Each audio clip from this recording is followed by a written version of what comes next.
إن الحمد لله نحمده ونستعينه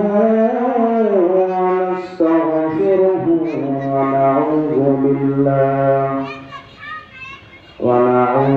بالله من شرور أنفسنا ومن سيئات أعمالنا من يهده الله فلا مضل له ومن يضلله فلا هادي له ونشهد أن لا إله إلا الله وحده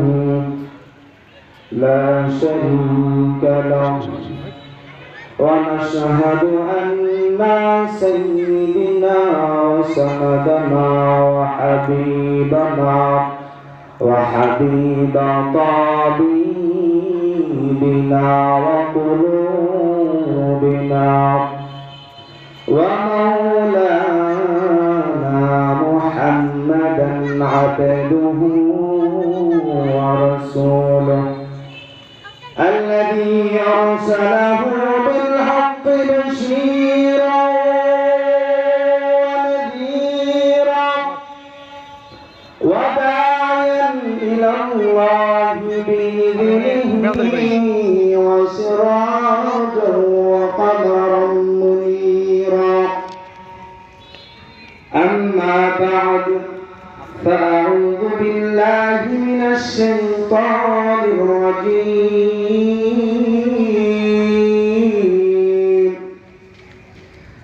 بسم الله الرحمن الرحيم قل يا عبادي الذين أسرفوا أنفسهم على أنفسهم لا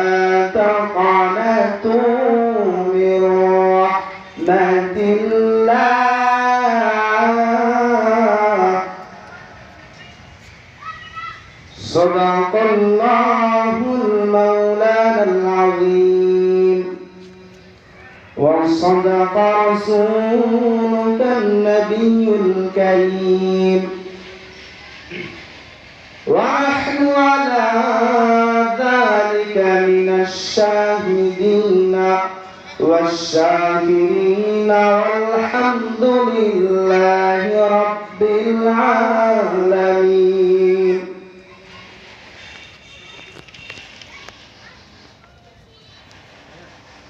আলহামদুলিল্লাহ মহান আল্লাহ পাক রব্বুল আলামিনের দরবারে শুকরিয়া আদায় করতেছি যে রব্বে করিম আজকে জান্নাতের বাগানে এসে বসে হযরত উলামায়ে ইকরামদের মুখ থেকে জবান থেকে কোরআন ও হাদিসের আলোকে আমাদেরকে কিছু আলোচনা শোনার তৌফিক দান করেছেন, জান্নাতের বাগান তৈরি করার তৌফিক দান করেছেন। সে রব্বে করিমের দরবারে সকলে শুকরিয়া আদায় করি বলি আলহামদুলিল্লাহ। আপনাদের এলাকার মাহজানুল উলুম তাহফিজুল কোরআন মাদ্রাসা ও ইসলামী কিন্ডারগার্টেনের উদ্যোগে এই ওয়াজ ও দোয়ার মাহফিল করার উদ্দেশ্য একটাই, যে মানুষগুলি কিভাবে আল্লাহ চিনে, নবী চিনে, কোরআন হাদিস বুঝে, কোরআন হাদিসের আলোচনা শুনে এর উপরে আমল করে করে নিজের জীবনটাকে আমলি জিন্দেগি গড়ার যেন একটা সুযোগ মানুষ পায়। এই জন্যই আজকে জান্নাতের বাগান। তো আল্লাহ পাক রব্বুল আলামিন কোরআনুল কারীমের মধ্যে বলতেছেন, قل يا عبادي الذين أسرفوا على أنفسهم لا تقنطوا من رحمة الله। আল্লাহ পাক রব্বুল আলামিন কোরআনুল কারীমের মধ্যে জানায় দিয়েছেন, বিশ্বনবী জনাব মুহাম্মদুর রাসূলুল্লাহ সাল্লাল্লাহু আলাইহি ওয়াসাল্লামকে মেসেজ দিয়ে জানায় দিয়েছেন, হে বন্ধু আমার উম্মতের জানাও قل يا عبادي الذين أسرفوا على أنفسهم لا تقنطوا من رحمة الله আল্লাহ পাক ডাক দিয়ে বলতেছেন হে আমার গুনাহগার বান্দা বান্দি হে আমার নাফরমান বান্দা বান্দি হে আমার গুনাহগার বান্দা বান্দি হে আমার নাফরমান বান্দা বান্দি আল্লাহ পাক রব্বুল আলামিন কি বলছেন একটু মনোযোগ দিয়ে খেয়াল করে শোনো আল্লাহ পাক বলতে পারতেন হে আমার গুনাহগার বান্দা বান্দি হে গুনাহগার বান্দা বান্দি হে নাফরমান বান্দা বান্দি কিন্তু না না না আল্লাহ বলতেছেন হে আমার গুনাহগার বান্দা বান্দি হে আমার নাফরমান বান্দা বান্দি বান্দা যতই হোক প্রচার বান্দা তারপরে বান্দা একমাত্র কার বান্দা শুধু আল্লাহ এর জন্য আল্লাহ পাক রব্বুল আলামিন বলতেছেন এর মানুষ 80 বছরের জিন্দেগি লাগায়া তুমি গুনাহ করেছো লা তাকনাতু মির রাহমাতিল্লাহ আমি আল্লাহর রহমত হইতে তোমরা নিরাশ হয়ো না কারণ আমি মাওলার রহমতের দরিয়া এত বড় আমি মাওলার সামনে যদি তুমি 80 বছরের গুনাহ নিয়ে হাজির হও 2 ফোঁটা চোখের পানি যদি ফেলাও আমি রব্বে করিমকে যদি গান দিয়া বলো দয়ার মালিক 80 বছরের জিন্দেগি আল্লাহ গুনাহ করে করে পার করে দিছে এর বান্দা তুমি 2 ফোঁটা চোখের পানি ফেলিয়া আমি আল্লাহর কাছে দোয়া করো আমি আল্লাহ মুহূর্তের মধ্যেই তোর জীবনের গুনাহগুলি মাফ করে দেব আল্লাহ বলতেছে লা তাকনাতু মির রাহমাতিল্লাহ আমার রহমত হইতে নিরাশ হইও না বান্দা হইও না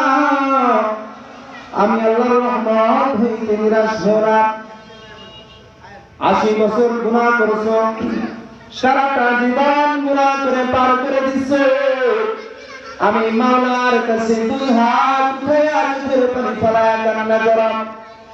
এরে বাবা আজকে এই লফজানুল কুরআন তাহফিজুল কুরআন মাদ্রাসায় ওয়াজ মাহফিলের আয়োজন করা হলো আল্লাহর ওলিরা আসবেন উলামায়ে কেরাম আসবেন আল্লাহর দরবারে হাত উঠাবেন দুনিয়ার মধ্যে সর্বোত্তম মানুষগুলি মাওলার দরবারে হাত উঠাবেন তাদের সঙ্গে যদি আপনার 80 বছরের 90 বছরের গুনাহ নিয়ে যদি হাত উঠান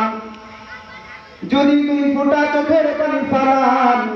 আমলের নিয়তে কোরআন ও হাদিসের আলোচনা গুলি শুনেন এ বাবা রব্বে কাবার কসম খায় বলি আল্লাহ ওয়াদাবদ্ধ করেছেন লা তাকনাতু মির রাহমাতিল্লাহ আমার রহমত হইতে নিরাশ হয়ো না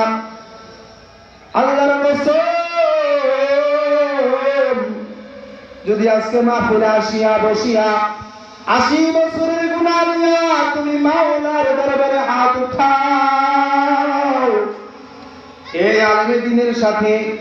এই আলেম ওলামাদের সাথে যদি তুমি হাত উঠাইয়া 2 ফোঁটা চোখের পানি জমিনের মধ্যে ছেড়ে দাও আল্লাহ পাক রব্বুল আলামিন তার রহমতের দিকে তাকাইয়া তোর জীবনের সমস্ত গুনাহগুলো maaf করে দেবে এত বড় মাহফিলের আয়োজন করা হলো মাহফিলের প্যান্ডেল পুরো খালি দেখা যায় এ বাবা জীবনে কি অনেক আমল করে ফেলেছো নাকি 80 বছর হয়ে গেছে নবী দাঁড়ি নাই নবীর সুন্নতের কোনো খবর নাই নামাজ ঠিকমতো পড়ো না মাওলারে ভয় পাও না তোমার অন্তরে কি একটু ভয় লাগে না দুনিয়ার জীবনটা একদিন শেষ হয়ে যাবে দুনিয়ার নিঃশ্বাস বন্ধ হয়ে যাবে অন্ধকার কবরে তুমি চলে যাবে ওই অন্ধকার কবর তো ভালো জায়গা নাই পোকা মাকড়ের ঘর সাপ বিচ্ছুর ঘর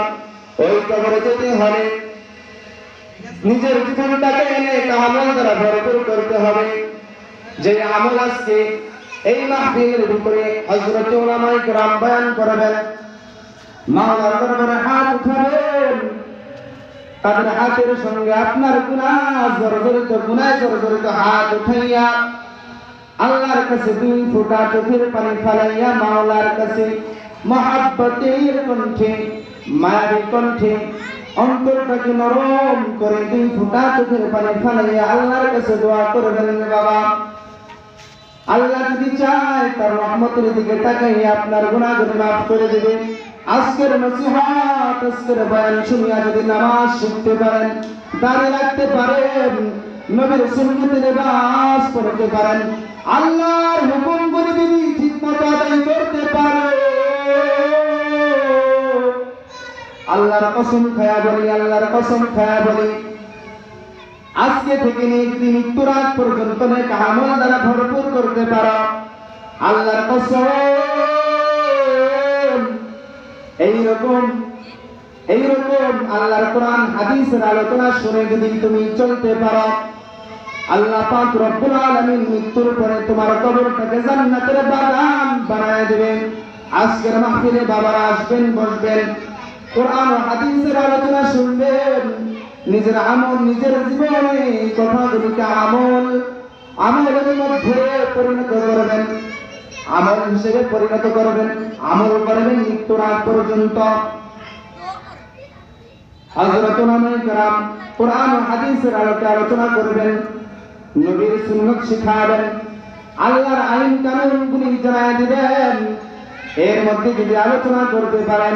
আল্লাহ পাক এই আলোচনা শুনে যদি নিজের জীবনকে আমলি জীবন গড়তে পারেন, আল্লাহ পাক কবর জগতে আপনার জন্য শান্তি রেখেছেন। আল্লাহ পাক রব্বুল আলামিন দুনিয়ার জমিনেও আপনার জন্য শান্তি রেখেছেন, ঠিক কিনা বলেন? আলহামদুলিল্লাহ, যতটুকু আলোচনা আমরা শুনেছি কোরআন ও হাদিসের আলোকে, আজকের মাহফিলে হযরতেরা কোরআন হাদিসের আলোচনা করবেন, আমরা আসবো, বসবো, এখান থেকে নিজের জীবনে কিছু আমল করব।